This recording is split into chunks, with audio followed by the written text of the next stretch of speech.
Well, it feels like it's been a little while, but once again we are back with another edition of our Klub Outside Q&A Round-up series. As always, Kubo takes and answers a variety of questions directly from fans over on his personal Q&A platform, and then we try to dissect those answers right here and see if there's anything of value to be found. A lot of the time, Kubo's comments are a mix of light-hearted chatter and fluff, but sometimes we are given real, genuine insight into the story and world of Bleach that for whatever reason simply wasn't found in the original material. And as always, I'm not going to be looking at every single answer he's ever given, nor even necessarily, as is the case this time, looking at them in chronological order. Mostly I'm just trying to curate the answers that I find to be interesting and to have the most value. And so, speaking of which, this time the questions revolve around the topics of Isshin versus White, where Quincy's go when they die, who could potentially become a Shinigami, and more. A huge thank you, as always, to M Shadows for providing the translations to the questions and answers, and there is a link in the description below to where you too can find them, so make sure to go and check them out. Right then, on with the latest roundup. We'll begin with the topic of Isshin versus White, and the question of just how powerful Isshin actually is. Also, if you're new here or you just haven't yet hit subscribe, consider doing so today. It is quick and easy to do, and it makes a massive difference in helping to continue to grow the channel and helping to continue to expand its reach, and I really do appreciate the support. And also consider checking out my other channel, Mr. Tomo Talks Games, where we talk about games, we discuss the industry, what's going on, different kinds of games, rankings, all the sorts of things you love right here, but about games instead. So again, if you haven't done yet, check out that channel, give it a subscribe if you like what you see over there as well, it does make a massive difference. Okay, so Isshin remains a very mysterious character to this day. After his brief showdown with Aizen during the fake Karakura Town arc, it was clear he was somehow on a different level to most of the other captains, even managing to flick Aizen halfway across the town. And yet, frustratingly, this was really the only time we saw Isshin fight anyone for years, until the Thousand Year Blood War arc, when the Everything But the Rain flashback rolled around. As Isshin tells Ichigo the story of how he met Masaki all those years ago, he comes face to face with Aizen's most advanced holification experiment yet, White. The horned creature built from the soul of a Shinigami, whose hollow essence would infect Masaki and later go on to be the very foundation of Ichigo's hollow powers. In the manga, Isshin's battle with White is short but consequential, as we get to see how Isshin fought 20 years ago during his time as a captain. White is clearly an opponent, the likes of which he has never seen or fought before, but Isshin holds his own pretty well, and I'd argue rarely finds himself in real trouble, save for right at the end of the battle, when White pins him down and prepares to fire a point-blank Sero at him. Before that, Isshin even manages to tear one of White's arms clean off. And all of this takes place after Aizen has sabotaged the captain by slashing Isshin across the back, not only injuring and weakening him, but preventing him from using his bankai. So this begged the question, how strong was White? Not how strong was Isshin, but White specifically in this instance. Well, someone attempted to get to the bottom of it by asking Kubo the following question, which reads, was Isshin suppressed under a spiritual limiter Gente Rein when fighting White in the world of the living? And Kubo simply replied, yes. And of course this makes perfect sense, yet I don't think I ever really considered it. Perhaps I subconsciously thought that because Isshin effectively snuck out, he bypassed the limiter somehow, but as Soifon tells Omaida during their battle with Baragon, the limiter is automatically applied when someone of captain class passes through the Senkaimon. So unless you arrive in the human world via a different means, it seems like there is no way of avoiding it, meaning Isshin was only using 20% of his actual power while fighting White. And this definitely recontextualizes their fight somewhat, and at first glance kind of makes White appear to be quite weak, or at least certainly weaker than I thought he was. Aizen's supposed most advanced experiment was struggling to overwhelm a captain at around 20% of his power, maybe increased a little bit once Isshin uses Engetsu. So what does this mean? For some reason, I always just assumed that White was captain level, and again, I've said before that captain level is a pretty meaningless term, especially these days, but it essentially means White would have been at least as strong as whoever the weakest captain was at the time. But if White is losing his arm to an Isshin at 20% of his power, then he's nowhere near that powerful. He's probably, almost certainly, not as strong as even the weakest captain at the time. And I think a mixture of not really considering Isshin was under the limiter's effects, and also just White's prominence within the lore, that he must be that powerful. But honestly, I mean, I guess it makes more sense that he isn't that powerful. He's still just an experiment at the end of the day, as Aizen says, a prototype, one built on the back of, as far as we know, just an average Shinigami. Now this makes me wonder a couple of other things as well though. Presumably, once Isshin gets his powers back around the end of the Soul Society arc, he no longer has a limiter on him. And I only bring that up because it's funny, when his soul was bound to Masaki's during Everything But the Rain, presumably, it was bound while he had the limiter on him then. Did essentially losing his powers in that moment remove the limit?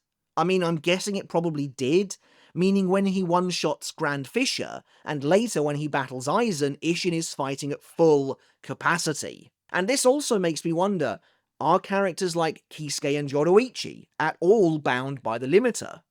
I'm assuming again the answer is most definitely not, but still, if they escaped to the human world through a Senkaimon after Turn Back the Pendulum, you can't help but wonder. And to be honest, even if they did have the limiter slapped on them in that moment, presumably Kisuke found a way to fairly quickly remove it. It's interesting though, I mean, while Aizen obviously didn't expect Isshin to show up in Naruki City that night, he is very keen to kind of get involved to see the fight up close, but I can't imagine it's particularly valuable data for Aizen to have White fighting a captain who's only using a fifth of his strength. It makes me wonder why Aizen even felt the need to step in and wound Isshin to stop him from using bankai. I mean, maybe it was to try and protect White, but then all that tells me is that Aizen figured White wouldn't be a match for even a highly weakened captain to begin with. So I think it was purely done specifically so Isshin couldn't use bankai in that moment, meaning they just wanted to test White's capabilities against a captain in Shikai. As Aizen says, and I quote, "That prototype is a failure if it can be defeated by a captain using Shikai." But even then, I'm still not sure how useful that really is if we consider they must have known Isshin was being suppressed.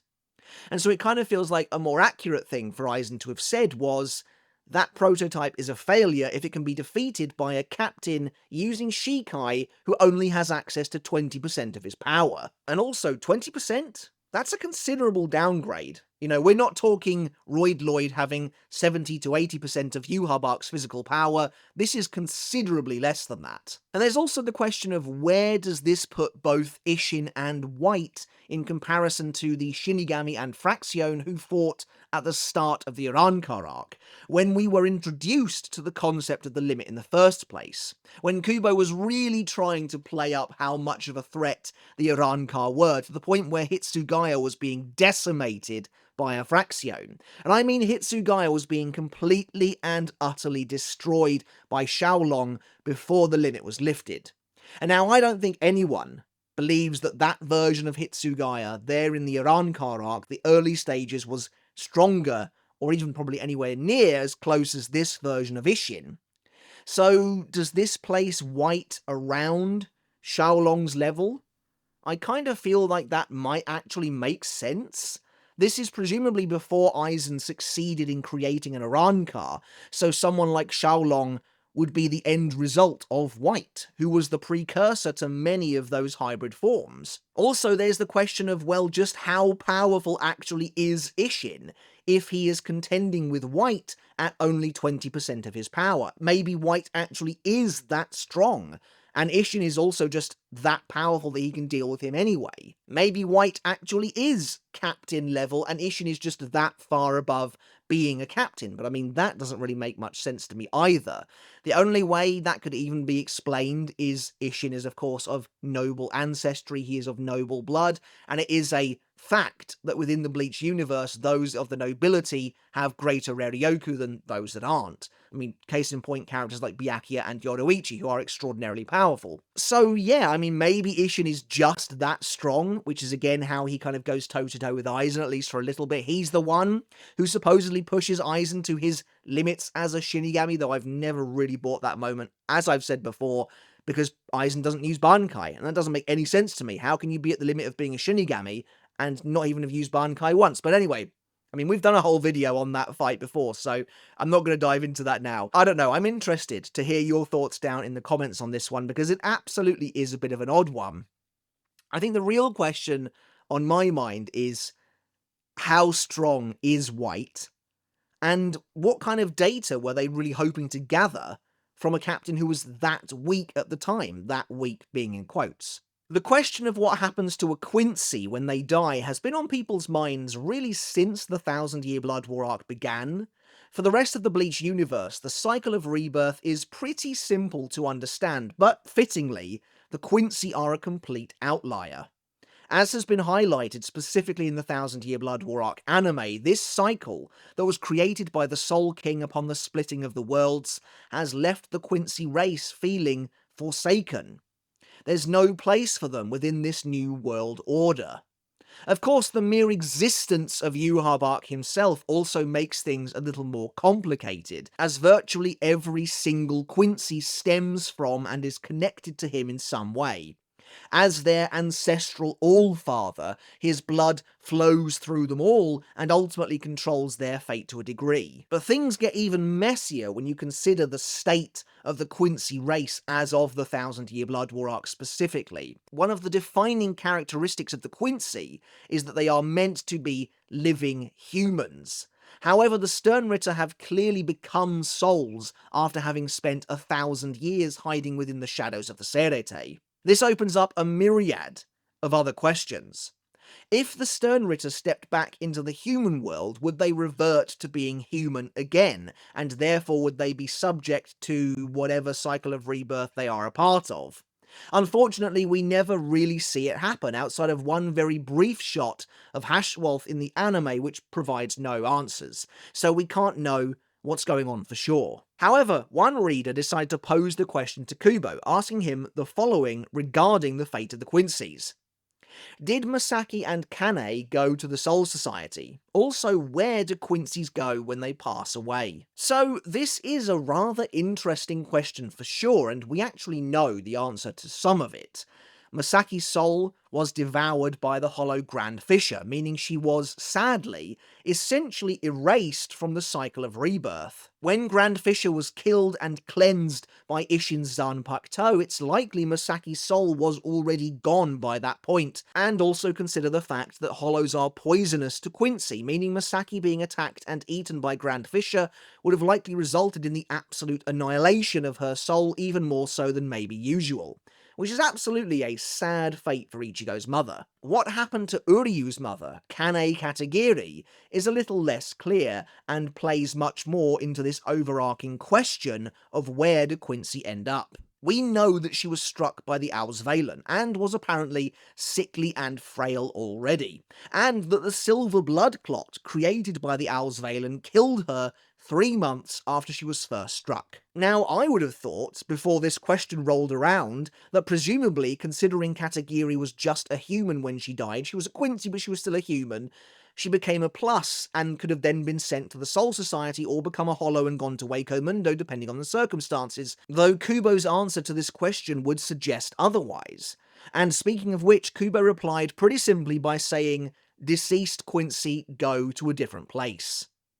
So we'll touch on that a little bit more in a moment. But to be honest, the truth around what happens to Quincy when they die has always been very murky. I think a common consensus is that a Sternritter's entire soul is absorbed by Yhwach upon death, but I think that's a misconception. As far as I'm aware, it's only the power that Yhwach distributed to said Sternritter that returns to him upon their death, having been essentially enhanced by that Quincy's own experiences and strength. Matters aren't helped, though, by the fact that the explanations for what happened differ between manga and anime. Chapter 565, God Like You, which coincidentally is one of the most chopped up chapters in the anime, goes into this to some degree, explaining how Yhwach's ability to give a part of his soul away actually works, detailing how he was operating as a baby who was otherwise incapable of doing literally anything else. When ailing or incomplete people would touch the baby Yhwach, he would impart a portion of his soul to them. And then, slowly, over time, the healing, the knowledge, everything these people gained, thanks to being given a piece of Yhwach's soul, was fed back into that piece of Yhwach's soul. As it says in the manga, it was ingrained into the pieces of the child's soul given to them. And then, when these people die, Yhwach takes back that portion of his soul that he gave to them, which has been newly empowered. So every time somebody dies who Yhwach gave a portion of his soul to, he becomes stronger, but he doesn't take their entire soul, just the piece of it that he gave. In the same chapter, Hashwolf explains to Uryu that, and I quote, "All those who are given His Majesty's soul will have their powers returned to His Majesty," which is essentially what I said earlier, but he then goes on to say, and this is where things get a little more confusing, and again I quote, "Pieces of His Majesty's soul were scattered throughout the Serete during the last battle. All of us Sternritter and the Shinigami who have come into contact with His Majesty's soul will have to offer their souls to His Majesty upon death." So, this is interesting in itself, and I think this is a plot thread that was totally dropped in the anime, probably for good reason. It seems like the idea here, at least of this chapter, was that Yhwach's soul could spread from the Sternritter to those they battle and attack with their own powers, with the power that was bestowed by Yhwach, and that even those Shinigami who were infected would then offer up their powers and maybe even their lives to Yhwach when they died. But that just doesn't really make any sense whatsoever. Yhwach should not be able to have any influence over a Shinigami soul, and so unsurprisingly, this whole idea of the Shinigami being involved in this was totally removed from the anime. All of this was stripped back and streamlined in a big way, which to be fair is something the anime has done a lot. And so, speaking of which, in episode 19 of the Thousand Year Blood War arc anime, Hashwolf explains to Uryu the situation upon executing Kangdu and BG9. He tells Uryu, again I quote, "All those who are given His Majesty's soul will have their powers absorbed by His Majesty upon death. All the knowledge and skills their soul possessed become a part of His Majesty's own power." And that's essentially the end of the explanation in the anime, and it makes a lot more sense in my opinion, and it lines up much more neatly with what chapter 565 was saying initially, during the explanation of how Yhwach was operating as a baby. The anime also restructures this entire sequence as well, to have Hashwolf give this explanation while he kills two Sternritter at the same time, so we actually see the power of their souls returning to Yhwach in that moment, making the whole thing a lot clearer, and of course with no mention of the Shinigami and their souls whatsoever. You might be wondering, well, why does this matter? We've gone off on some enormous tangent. What does this have to do with the question at hand? Well, it all comes back to this idea that we don't know what happens to a Quincy when they die. And what makes things more confusing, in my opinion, is the fact that Yhwach could even use Alsvalen on characters like Masaki and Katagiri in the first place.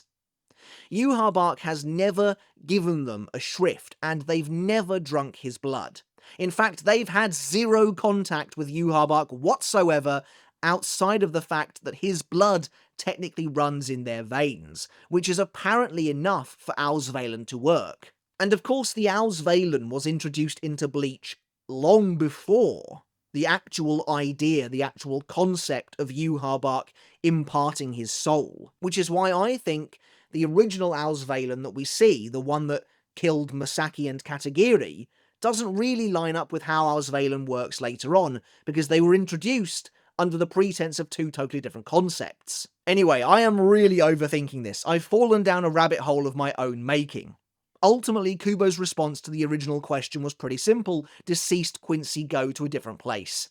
And so I mean, there you have it, no soul society for the Quincy, which is honestly kind of sad, and again seems to reinforce that they really were forsaken by the Soul King's decision to split apart the worlds in perhaps more ways than we ever really even realised. I'm not entirely sure either why they would go to a different place, and what that place could even possibly be.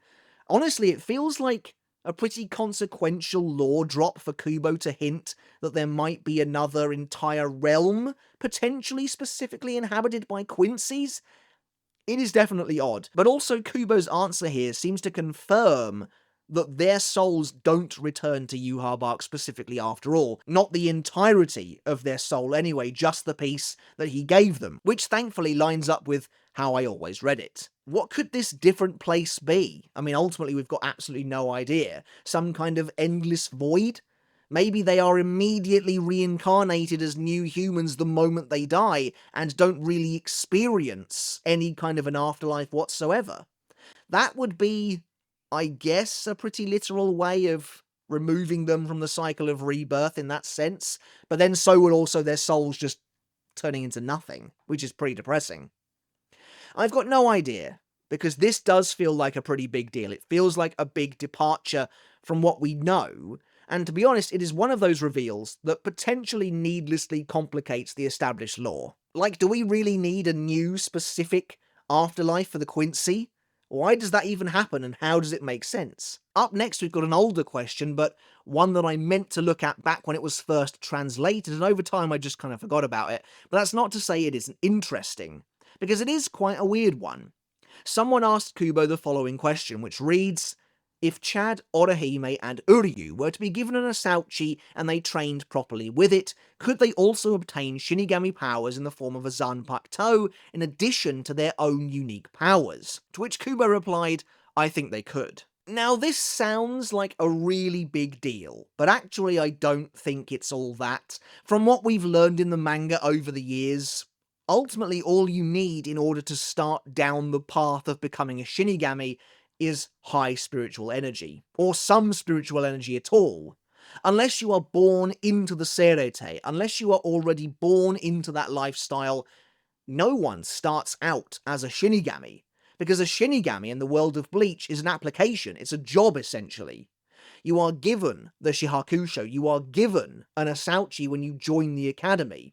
Any soul can at least try to imprint their essence upon the blade to awaken a Shikai that responds to their soul. Whether you can actually achieve that or not is a totally different matter, but that just comes down to the individual's own unique strength, how much spirit energy and power they actually have, how much discipline over that power they can obtain. It's why an Orankar's Zanpakuto is a completely different thing to what the Shinigami have. The Shinigami Zanpakuto are all born out of a man-made Asauchi, whereas an Orankar's Zanpakuto is something that materializes naturally when they become an Orankar. It houses their latent original hollow powers. It is not something that they pick up and forge. It is created essentially in that moment as a manifestation of their true power, sealed away until they release it. So despite Chad and Orihime being Fullbringers and Uryu being a Quincy, these are all, at the end of the day, just different ways of utilising their spirit energy. Now, that being said, there are inherent differences that seem baked into their individual powers, like Quincy's absorbing rather than emitting, and dominating Reishi, for example. That is not something a Shinigami can do, and in fact I imagine it is a blood trait of Quincy's, something that is passed down to them. But that in itself is totally different to being a Shinigami because Quincy's are living humans, or they're supposed to be anyway. Discounting Ichigo, of course, who is a perfect hybrid, I think it's actually pretty simple.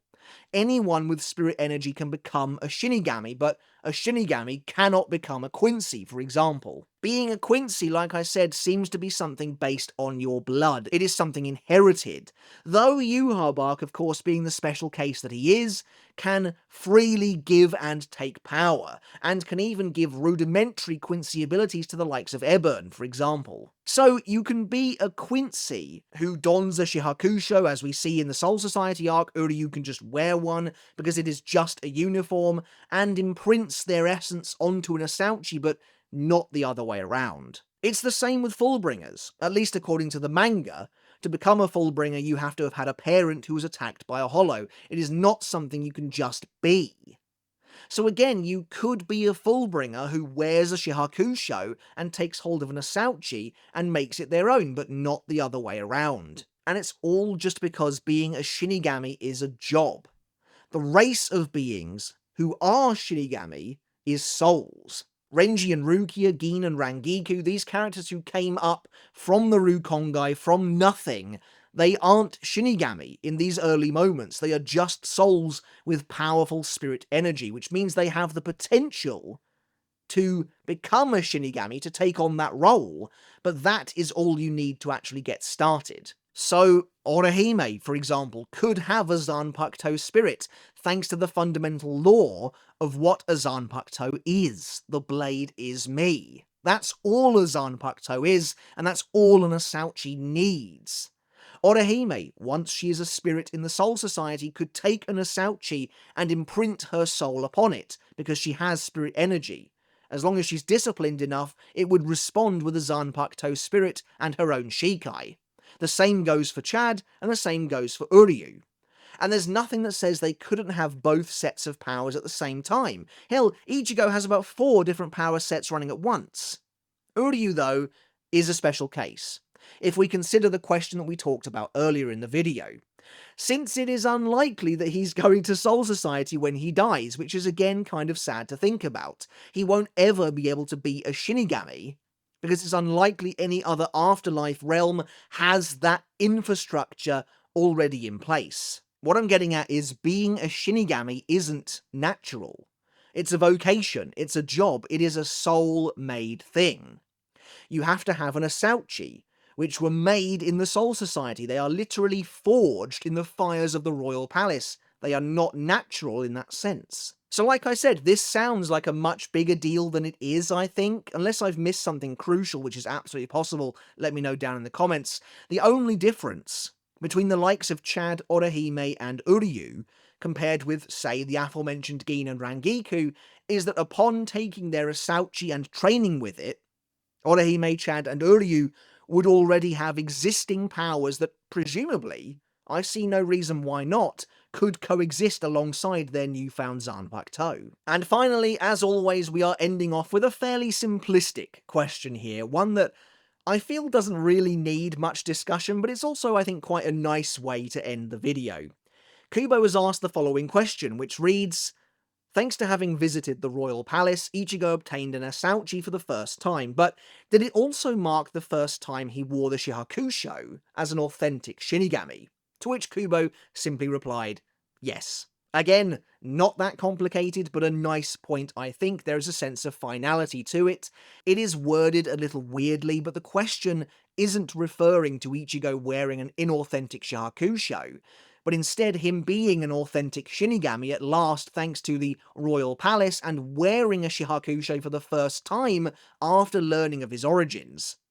As we see in chapter 555, when Ichigo leaves the palace and heads for the battleground below, Ichibei remarks that Ichigo feels different, that he's grown, and it's not just a result of him becoming stronger, but of him becoming a true Shinigami.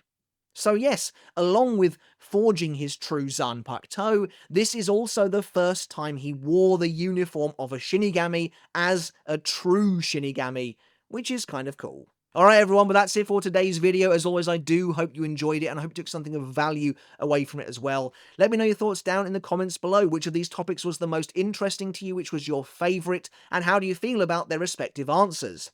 Isshin versus White, the question of what happens to Quincy when they die, the question of what other characters and races could become Shinigami, and Ichigo being a true Shinigami. I'd love to hear all of your thoughts down in the comments below.